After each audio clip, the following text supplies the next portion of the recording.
চন্দ্রগুপ্ত চন্দ্রগুপ্ত।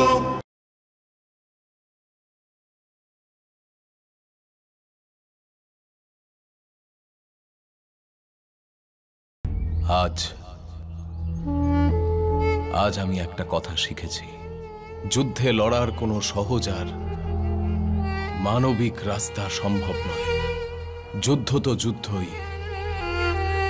যতই দক্ষতার সঙ্গে লড়ো বা বিশেষ পরিকল্পনা করে লড়ো বা কোনো সৎ উদ্দেশ্যের জন্য লড়ো, যুদ্ধের বিভীষিকা থেকে বাঁচতে পারবে না।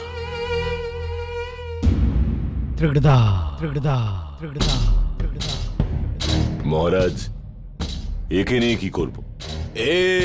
সেই ছেলেটাই না যে সেই সময় ধ্যানে ছিল।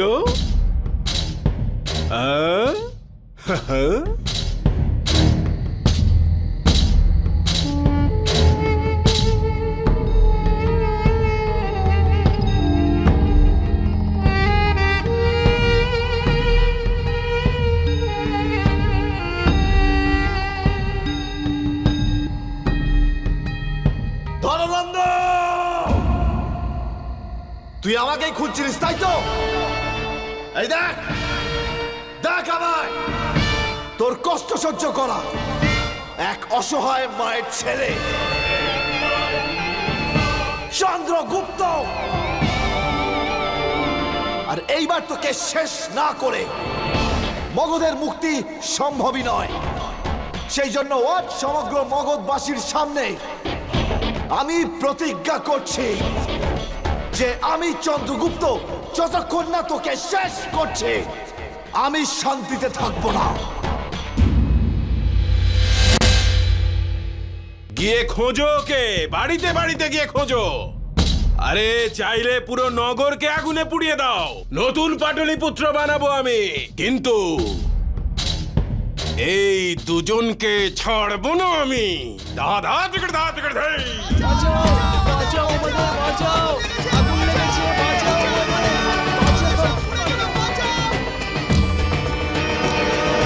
যে যুদ্ধ সৎ উদ্দেশ্যে করা হয় সেই যুদ্ধ এতটা বড় অপরাধ নয় যতটা তাকে এড়িয়ে গিয়ে পশুর মতো বাঁচা।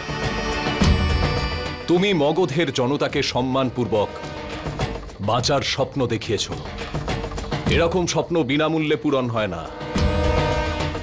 এই যুদ্ধে মানুষকে মানুষের মতো বাঁচতে দিতে যত বলিদান প্রয়োজন তা দিতেই হবে, কিন্তু তার বদলে তাকে নির্ভয় হয়ে বাঁচার অধিকারও দেবে।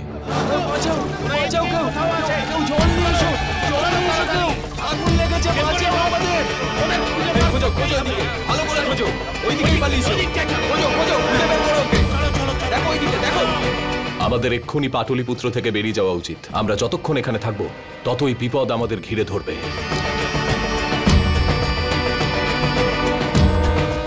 চন্দ্রগুপ্ত,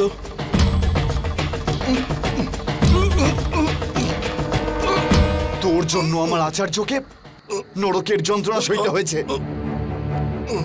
তোর জন্য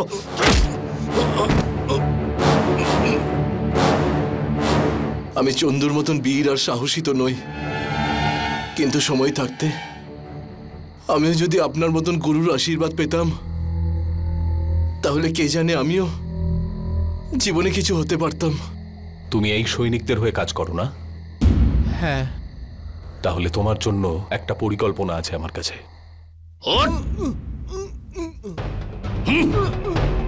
চল চল চল বাইরে যা, আস্তাবলে গিয়ে ঘোড়াগুলো পরিষ্কার কর, যা।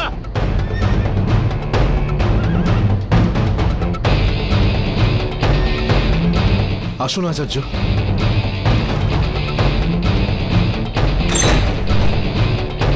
এই দেখুন আচার্য, এই হলো সৈনিকদের অস্ত্র রাখার জায়গা।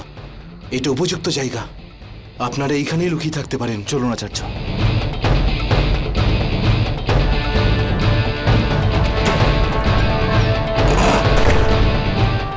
হুজুর, হুজুর, ওই অধিকারী ঠিক বলেছিল। আমি দেখেছি ওদেরকে। দেখেছিলে? যে অধিকারী গাড়ি বাইরে যাবার জন্য অনুমতি পত্র দেয় না হুজুর, ওরা ওই অধিকারীকে ঘুষ দিচ্ছিল। আর ওদের কাছে ঘুষ নেওয়ার পরেই ওই অধিকারী ওদের বাহনকে নগরের বাইরে যেতে দিয়েছিল হুজুর। অর্থাৎ ওরা বাইরে বেরিয়ে গেছে? হ্যাঁ হুজুর, বেরিয়ে তো গেছে বোধহয়, কিন্তু কোথায় ওরা লুকোতে পারে সেটা আমি জানি হুজুর। যদি আমরা চাই তাহলে ওদের পিছু নিয়ে আমরা ধরতে পারবো হুজুর। তাহলে তুমি রাজ্য অধিকারীকে বলনি কেন? ভয় হুজুর। আপনার সঙ্গে তো পুরস্কারের স্বর্ণমুদ্রা ভাগ করতে পারি হুজুর, কিন্তু হুজুর এইবার পুরস্কার পাওয়ার সম্পূর্ণ ভরসা দিতে হবে আপনাকে। একটা বিশেষ কাজে আমাকে এক্ষুনি বাইরে যেতে হবে। 4-5 জন সৈনিক আমার সঙ্গে এসো। চলো, এক্ষুনি চলো।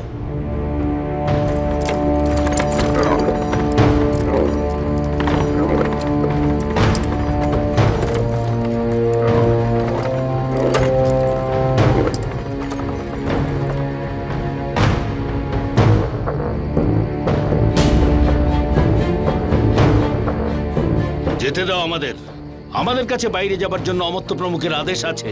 আচ্ছা, তাহলে দেখাও অমাত্যর আদেশপত্র।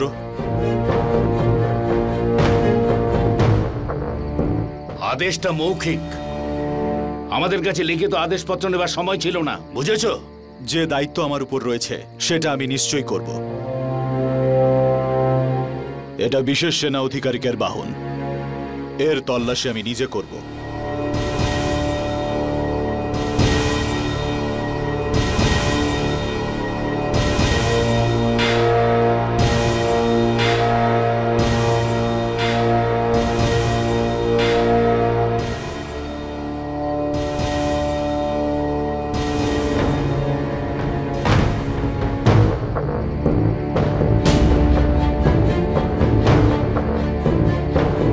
কি আছে এতে? খোলো এটাকে। হুজুর, এভাবে দেরি হতে থাকলে তাহলে চাণক্য আর চন্দ্রগুপ্ত আমাদের হাতের অনেক বাইরে বেরিয়ে যাবে। তারপর ওখানে গিয়ে কি আর ওদের খুঁজে পাবো হুজুর? দরজা খোলো।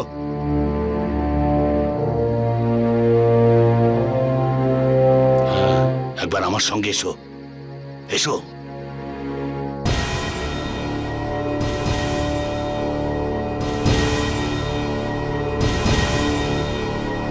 দেখো, আমাদের কাছে চাণক্যর একদম পাক্কা খবর আছে, বুঝতে পেরেছ? পুরস্কারে যে সোনা পাওয়া যাবে সেটা অর্ধেক অর্ধেক নিয়ে নেব। কেন সবার মধ্যে আমার আর তোমার এই লাভটা ভাগ করতে চাইছো? একটু বোঝার চেষ্টা করো, আর এই পুরস্কার থেকে তোমার লাভটা বুঝে নাও। আমি যা দেখার দেখে নিয়েছি। দরজা খোলো।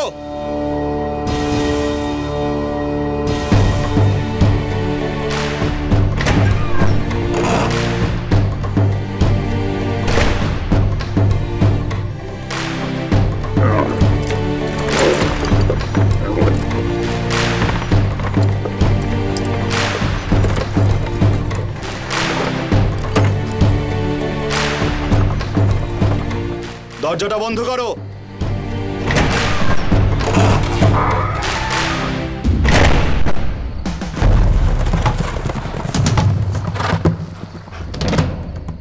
প্রণাম অমাত্য। নগর দুয়ার খুলবার দুঃসাহস কে দেখিয়েছে? কে গেছে নগরের বাইরে? বলো। সৈন্যপ্রধান মহাবলী নগরের বাইরে গেছেন। ওনার কথা শুনে এটাই মনে হলো যে উনি কোনো দেশদ্রোহীর খোঁজ পেয়েছেন। কি? খুলে দাও দরজা।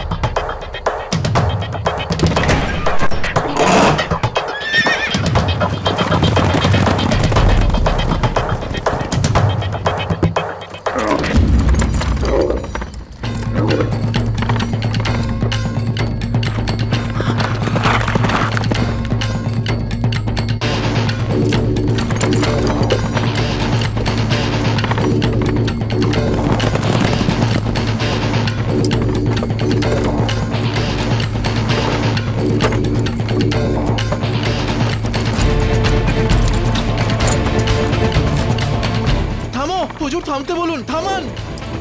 ওরা এই ঝোপের মধ্যে লুকিয়ে আছে। সৈনিকগণ,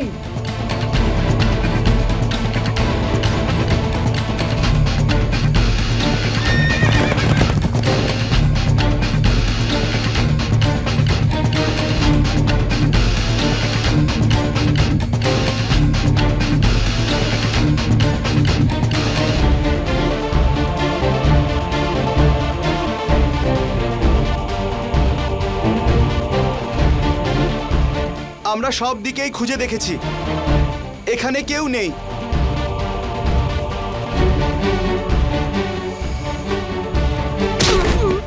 কোথায় ওরা? বল কোথায় ওরা?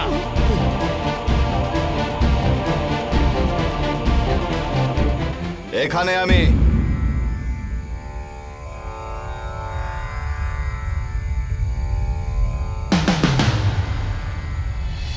পাটলিপুত্র থেকে এখানে সুস্থভাবে আনার জন্য ধন্যবাদ। তুই আমার সঙ্গে ছলনা করেছিস?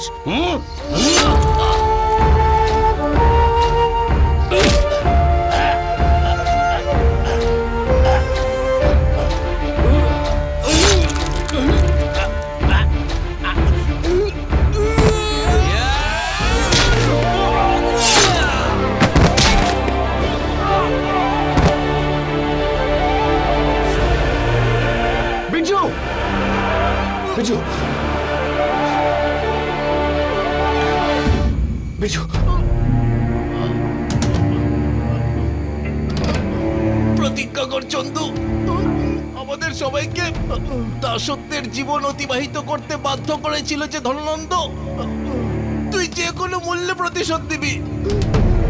ছাড়বি না ওদের চন্দু, ধননন্দকে একদম ছাড়বি না চন্দু।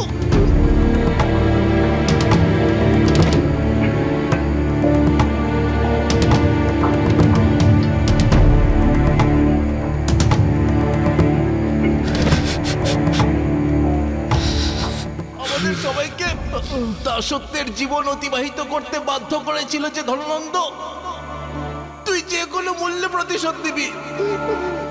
ছাড়বি না ওদের চন্দু, ধননন্দকে একদম ছাড়বি না চন্দু।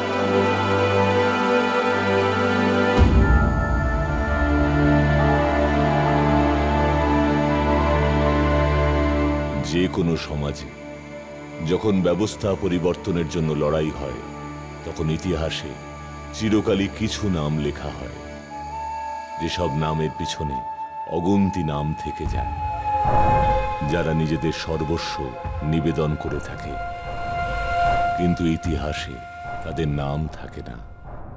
অখণ্ড ভারতের পরিকল্পনাকে যখন চাণক্য নিজের বৌদ্ধিক চাতুর্য আর চন্দ্রগুপ্তের শৌর্যের মাধ্যমে গড়ছিলেন, তখনও কিছু নাম ইতিহাসে লেখা হতে হতে হারিয়ে গেল। যারা বলিদান দিয়েছিলেন, তারা যদি না দিতেন, তবে ইতিহাসে চাণক্য চাণক্য হতেন না, চন্দ্রগুপ্ত চন্দ্রগুপ্ত হতেন না। যেমন মুরা, অদিধীরা, চিত্ররূপা, মৃগনয়নী, পুরুষ দত্ত আর বীরজু। অখণ্ড ভারতের ভাবী মহলের নির্মাণে এরা ছিল সেই মহামূল্যবান পাথরের কয়েকটি, বিশেষ কয়েকটি, যারা মাতৃভূমির জন্য, অখণ্ড ভারতের সৃজনের জন্য নিজেদের সর্বস্ব দিয়েছিল, এমনকি নিজেকেও বিনা ব্যক্তি স্বার্থে উজাড় করে দিয়েছিল। তোমার আচার্যের অখণ্ড ভারতের স্বপ্নে আমিও না হয় আমার এইটুকু অবদান রাখলাম। চিন্তা করো না। মা জैसी मातृभूमि है जो हमारे कारण जख्मी है, अन्याय है क्यों हम क्यों है निशब्द खड़े हम क्यों हैं। क्या दोष था क्यों दंड हो, अब जाग जा प्रचंड हो। जय हो जय हो जय हो जय हो जय हो जय हो जय हो जय हो।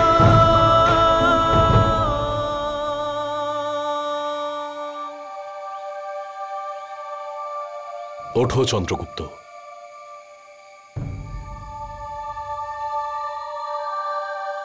যেতে হবে তোমাকে বীরজুর জন্য।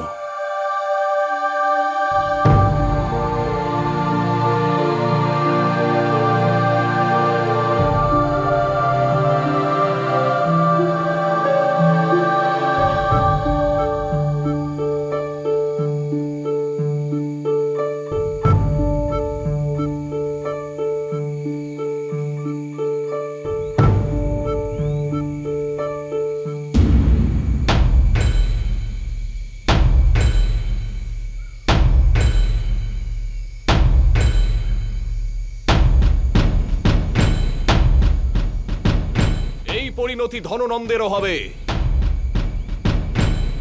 সেও একদিন এভাবে মুখ থুবড়ে পড়বে।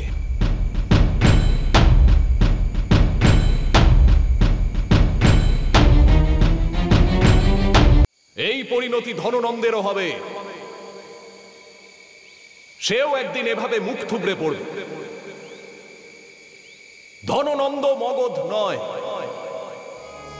মগধ আমাদের মতো মাতৃভক্ত নাগরিকদের দ্বারা নির্মিত, যারা এবার জেগে উঠছে। অমাত্য, আপনি অনুচিত পক্ষ বেছে নিয়েছেন, যেটা এবার শেষ হয়ে যাবে। বলে দেবেন আপনার অত্যাচারী রাজাকে যে তার সমাপ্তি অত্যন্ত নিকটে। আর কিছুদিনের মধ্যেই শেষ হয়ে যাবে সে।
এটা কি আচার্য?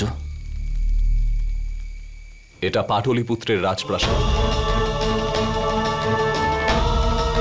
আর এটা হলো মগধের সীমানা। তুমি ধননন্দের বিরুদ্ধে যুদ্ধ ঘোষণা তো করে দিয়েছ ওখানে পাটলিপুত্রে সবার সামনে, কিন্তু তাতে জয়লাভ করবে কিভাবে? আমি কিছু বুঝলাম না আচার্য।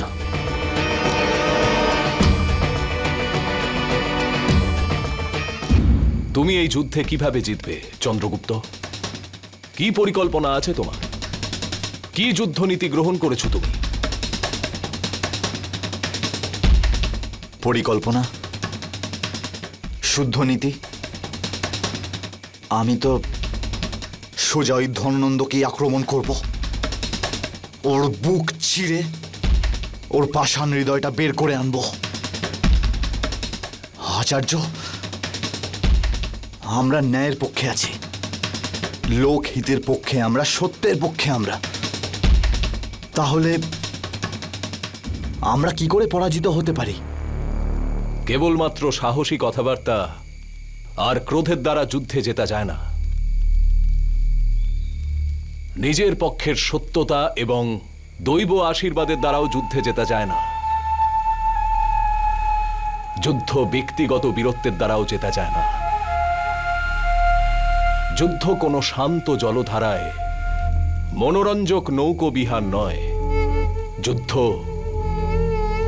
আগামী দিনে সম্ভাব্য সমস্ত রকম জোয়ার আর ঝড়ের ব্যাপারে প্রথম অনুমান, তার সম্পূর্ণ পর্যালোচনা, তার সম্মুখীন হওয়ার উপযুক্ত প্রস্তুতি, সম্ভাব্য যে কোনো বাধার ব্যাপারে আগে থেকেই অনুমান করতে পারা, যুদ্ধের প্রস্তুতির অঙ্গ।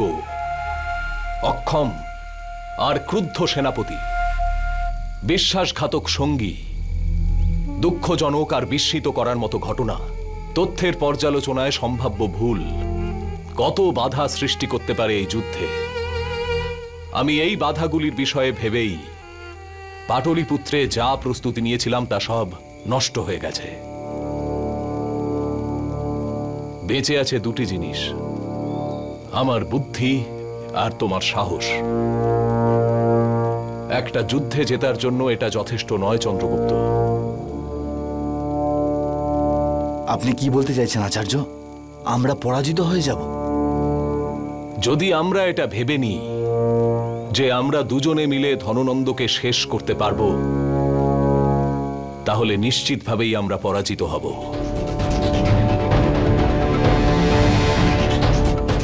আমরা গন্ধর্বলোক থেকে আসা কোনো বিস্ময়কর জীব নই চন্দ্রগুপ্ত, সাধারণ মানুষ আমরা।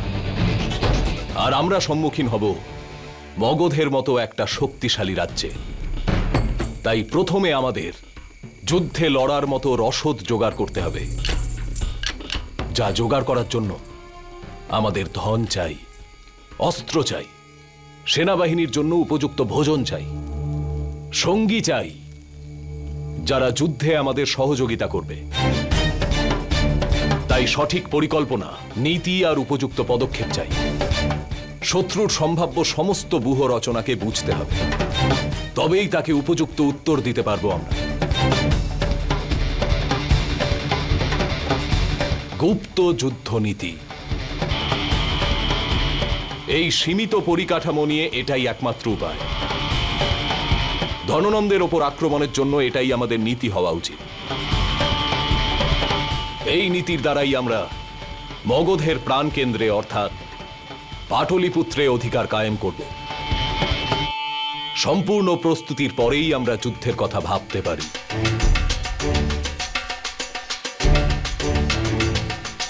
আজ থেকে এই প্রস্তুতিগুলিকে নিজের উদ্দেশ্য বানিয়ে তোলো। শূন্যতা থেকে পূর্ণতার সৃজন করতে হবে। তোমাকেও মানসিকভাবে একজন সৈনিক থেকে নায়ক হয়ে উঠতে হবে। ধননন্দকে যুদ্ধে আমন্ত্রণ জানিয়েছ তুমি, তাহলে সম্পূর্ণ প্রস্তুতির সঙ্গে আমাদের এই যুদ্ধে অংশগ্রহণ করতে হবে।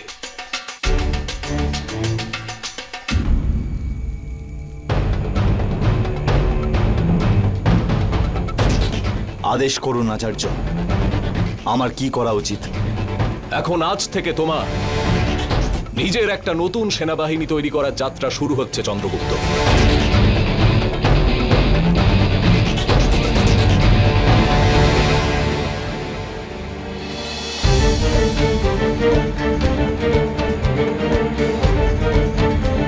বিজয়ী ভাবা।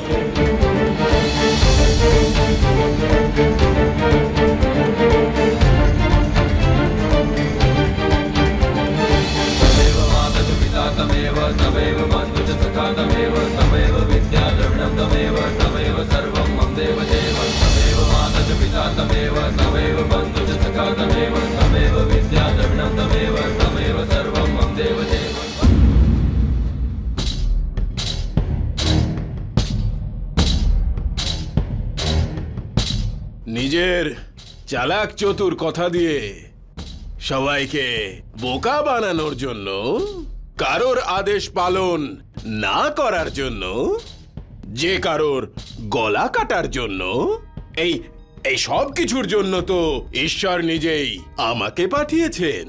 তাহলে তুমি আমার কাজ কেন করছো? আর সেটাও আবার আমারই সঙ্গে, ধননন্দের সঙ্গে? বলো।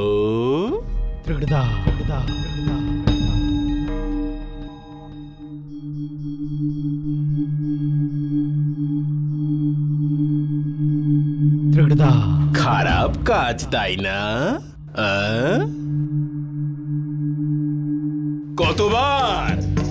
কতবার সুযোগ দিয়েছি আমি তোমায়, তাই না? আরে এইবার তো স্পষ্ট বলেছিলাম যে শেষ সুযোগ দিচ্ছি, ওই চন্দ্রগুপ্ত আর চাণক্য যেন পালাতে না পারে। কিন্তু না, তোমার হাত থেকে ওরা পালিয়ে গেল। এবার কেন দেব না আমি তোমাকে শাস্তি? হ্যাঁ, যখন ওই দুষ্ট চন্দ্রগুপ্ত আমার রাজকীয় ধ্বজাকে নামিয়ে আমাকেই আমারই প্রজার সামনে সাবধান করছিল যে আমি আমার গুরু চাণক্যকে নিয়ে যাব, তখন কত দুঃখ, কত যন্ত্রণা, কত কষ্ট আমার হচ্ছিল, সেটা তোমার রক্ত বের না করে আমি তোমাকে কি করে বোঝাতে পারবো অমাত্য?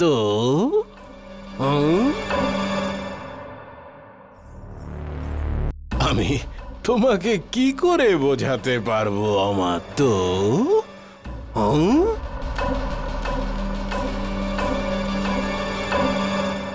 মহারাজ, যাও এখান থেকে, সংবাদ পড়ে দিও।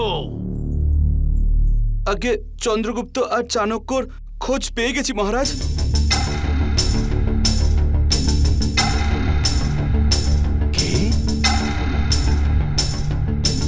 কোথায় ওরা? কিভাবে খোঁজ পেলে ওদের? অমাত্য প্রমুখের পরিকল্পনার জন্যই এত শীঘ্রই ওদের খোঁজ পাওয়া গেছে মহারাজ।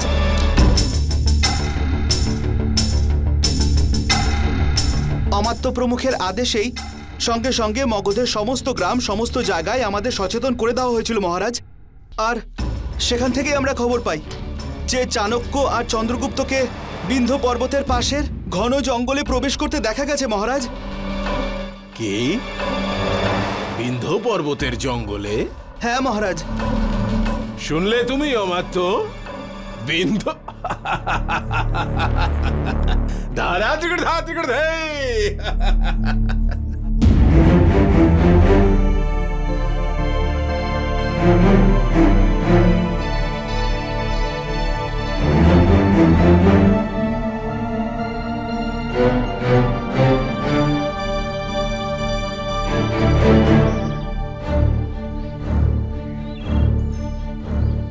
সাবধানে চন্দ্রগুপ্ত, এবার কোনো ভুল হলে চলবে না।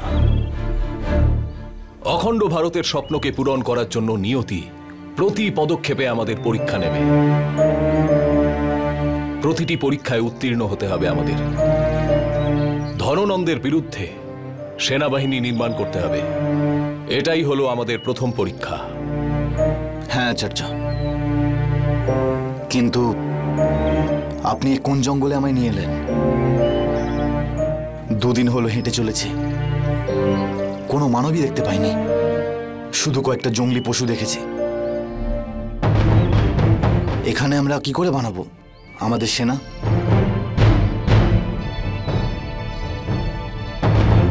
বিন্ধ্য পর্বতমালা অর্থাৎ পাটলিপুত্র? হ্যাঁ মহারাজ, পাটলিপুত্র থেকে পালিয়েছে এই সবে দুদিন হলো। আমাদের সৈনিকরা চারদিকে ওদের খুঁজছে, তবুও কোনো খবর পায়নি। ওদেরকে ধরবার জন্য মগধের প্রত্যেকটা গ্রাম, প্রতিটি অঞ্চলে আমাদের সৈনিকরা চিরুনি তল্লাশি শুরু করেছে। তবু কোনো সেনা ছাউনি থেকেই ওদের কোনো রকম খবর আসেনি। এই জন্য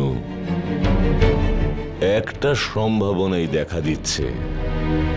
আমাদের হাত থেকে বাঁচার জন্য মনে হয় চাণক্য তার শিষ্যর সঙ্গে বিন্ধ্য পর্বতের শীর্ষের মধ্যবর্তী জঙ্গলে আশ্রয় নিতে চলে গেছে মহারাজ। আমার দেওয়া মৃত্যুদণ্ড থেকে বাঁচতে পালালো আর সোজা আরো বড় মৃত্যুর মুখে গিয়ে পৌঁছলো। ধা ধা ত্রিকট ধা ত্রিকট ধে। কিন্তু আবার যদি ওই দুষ্ট ওখানে না মরে তো?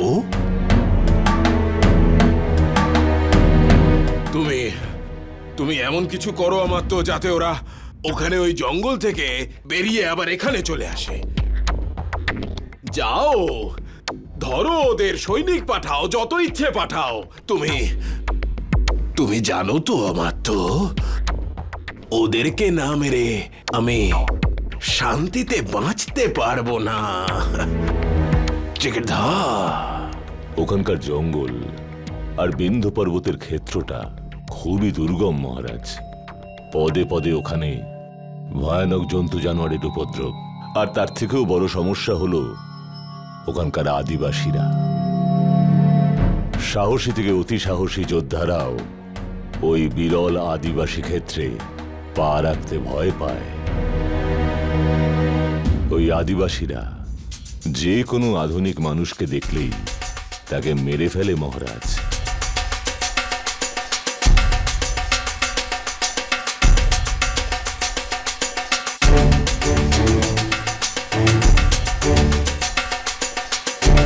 আখনবী, আপনার কি বিশ্বাস আচার্য যে আমরা ওদেরকে এখানে খুঁজে পেয়ে যাব? দেখো এই গাছেদের শাখাগুলিকে।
মগধের সৈনিকদের ঝুলন্ত কঙ্কাল এটাই বোঝাচ্ছে যে আখনাবিদের সীমানা এখান থেকেই শুরু।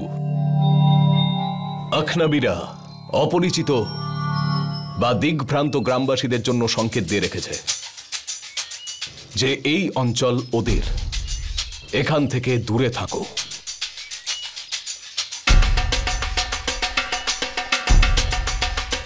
মহারাজ, ওখানকার আদিবাসীরা অপরিচিত আগন্তুককে স্বীকার করে না। খুবই ভয়ানক আদিবাসী এই মানুষগুলো। বিন্ধ্য পর্বতে ঘেরা জঙ্গলটাকে এরা হাতের তালুর মতো চেনে।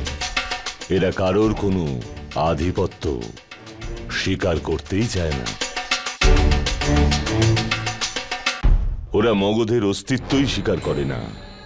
তার কারণ ওরা জানে যে এই দুর্গম অরণ্যে মগধের সৈন্য প্রবেশ করতেই পারবে না। আর না ওরা কাউকে ফিরতে দেয়। আমাদের যে কটা সৈন্যদল ওখানে গেছে ওরা কেউ ফেরেনি। ওরা সৈন্যদেরকে মেরে গাছে উল্টো করে ঝুলিয়ে দেয় মহারাজ।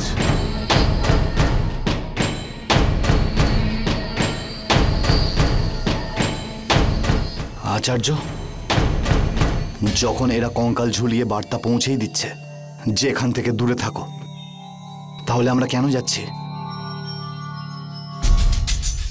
কারণ আমরা এখানে ধননন্দের সৈনিকদের থেকে সুরক্ষিত। লোহাই লোহাকে কাটতে পারে। ক্রূর অত্যাচারী ধননন্দের সঙ্গে লড়ার জন্য আমাদের সৈনিক চাই, যারা তাকে ঘৃণা করবে, কখনোই তার সামনে মাথা নত করবে না। আর এই সব কিছুর জন্য আমাদের আখনাবিদের এই নিরাপদ অঞ্চল চাই।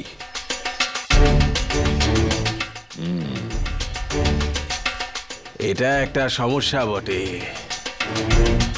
তাহলে ওই দুষ্ট চাণক্য আর তার শিষ্য চন্দ্রগুপ্তকে আমরা কিভাবে ধরবো অমাত্য? যদি আমার অনুমান সত্য হয় মহারাজ, ওই আদিবাসীরাই ওদেরকে ধরে আমাদের দিতে পারে। কিন্তু তুমি তো বলছিলে যে ওরা খুব ভয়ঙ্কর আর স্বাধীন চেতা মানুষ হয়। ভয়ঙ্কর আর স্বাধীনতা প্রিয় ওরা তো বটেই, কিন্তু সোনার জন্য ওরা সবকিছু করতে পারে মহারাজ। যদি চন্দ্রগুপ্ত আর চাণক্য ওই আদিবাসীদের জঙ্গল এলাকায় ঢুকে পড়ে, তবে আমরা ওদেরকে এমন প্রস্তাব পাঠাবো যেটাকে অস্বীকার করা ওদের পক্ষে প্রায় অসম্ভব মহারাজ। দিয়ে দাও অমাত্য, যা চাই দিয়ে দাও ওদের। কিন্তু তার পরিবর্তে যা আমি চাই তা যেন আমি পেয়ে যাই। চন্দ্রগুপ্ত আর চাণক্য।